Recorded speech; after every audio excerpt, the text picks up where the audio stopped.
KPCC president K സുധാകരനെതിരെ കൂടോത്ര പ്രയോഗമെന്ന ആരോപണം. കണ്ണൂരിലെ വീട്ടിൽ തകിടുകളും രൂപങ്ങളും കണ്ടെത്തി. ഇത് സീരിയസ് ആണ്. തലയ്ക്ക് തലവേദന, തലയ്ക്ക് ഭാരം വരിക, തലയ്ക്ക് രാവിലെ വരെ പറഞ്ഞിട്ട് സത്യം ആസ്പത്രിയിൽ പോയപ്പോ ഡോക്ടറെ കണ്ടപ്പോൾ ഡോക്ടറെ ചോദിച്ചപ്പോ എങ്ങനെയുണ്ട് അപ്പൊ ഞാൻ പറഞ്ഞിട്ട് സ്ട്രെസ്സും തലക്കൊരു ഭാരവും ഉണ്ട്. തലയ്ക്ക് ഭയങ്കര ഭാരം പോലെ വരിക. കണ്ടെടുത്തത് സുധാകരന്റെയും രാജ്മോഹൻ ഉണ്ണിത്താന്റെയും സാന്നിധ്യത്തിൽ 1.5 വർഷം മുമ്പത്തെ ദൃശ്യങ്ങൾ പുറത്ത്. ത്തോടെ തിരച്ചിൽ നടത്താൻ പോലീസ്. അനിലിനെ നാട്ടിലെത്തിക്കാൻ ശ്രമം തുടങ്ങി. കാസർഗോഡ് ജനറേറ്ററിൽ നിന്നുള്ള വിഷപ്പുക ശ്വസിച്ച് 38 വിദ്യാർത്ഥികൾക്ക് ദേഹാസ്വാസ്ഥ്യം.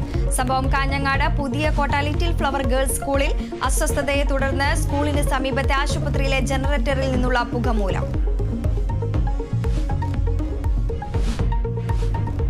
ഉത്തർപ്രദേശ് ഹദ്രസ് ദുരന്തത്തിൽ 6 പേർ അറസ്റ്റിൽ. പിടിയിലായത് പരിപാടിയുടെ സംഘാടകരായ ഭോലെ ബാബയുടെ അനുയായികൾ. ദുരന്തത്തിൽ മരിച്ച 121 പേരെയും തിരിച്ചറിഞ്ഞു.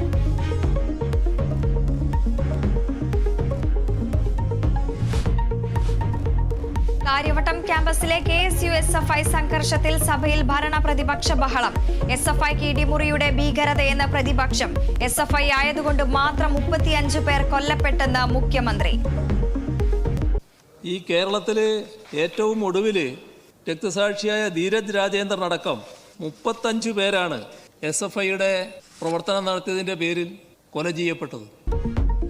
മുഖ്യമന്ത്രിയുടെ പ്രസംഗം അക്രമികൾക്ക് ക്യാമ്പസുകളിൽ അഴിഞ്ഞാടാനുള്ള ആഹ്വാനമെന്ന പ്രതിപക്ഷ നേതാവ്. മുഖ്യമന്ത്രിയുടെ ഇന്നത്തെ നിയമസഭാ പ്രസംഗം ക്യാമ്പസുകളിൽ വീണ്ടും അക്രമികൾ കഴിഞ്ഞാടുന്നതിന് വേണ്ടിയിട്ടുള്ള പൊളിറ്റിക്കൽ പേട്രണേജാണ് മുഖ്യമന്ത്രി പരസ്യമായിട്ട് ഇവിടെ നൽകിയത്.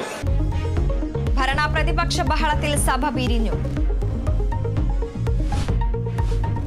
നഗരത്തിന് പുറമെ സംസ്ഥാനത്തെ ഗ്രാമീണ റോഡുകളിലും ദുരിതയാത്ര. കണ്ട ഭാവമില്ലാതെ അധികൃതർ. കേരള വിഷൻ ന്യൂസിന്റെ വാർത്താ പരമ്പര തുടരുന്നു. നവ കുഴിയടയ്ക്കാം.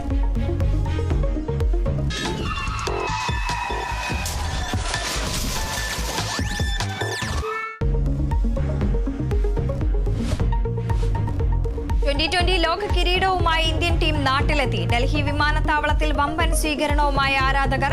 ടീം അംഗങ്ങൾക്ക് പ്രഭാത ഭക്ഷണമൊരുക്കി പ്രധാനമന്ത്രി. മുംബൈ വാങ്കഡയിൽ റോഡ് ഷോ.